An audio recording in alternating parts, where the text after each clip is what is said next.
अस्सलाम वालेकुम। आज मैं पॉपकॉर्न बनाऊंगी। 1 कप मकई से बहुत सारे पॉपकॉर्न बन जाएगा।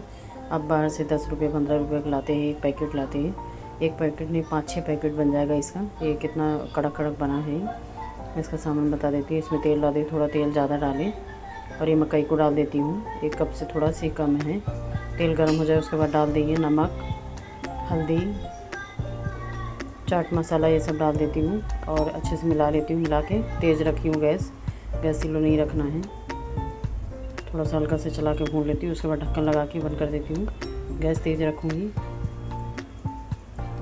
ये बन के तैयार हो, बहुत जल्दी बन जाता है।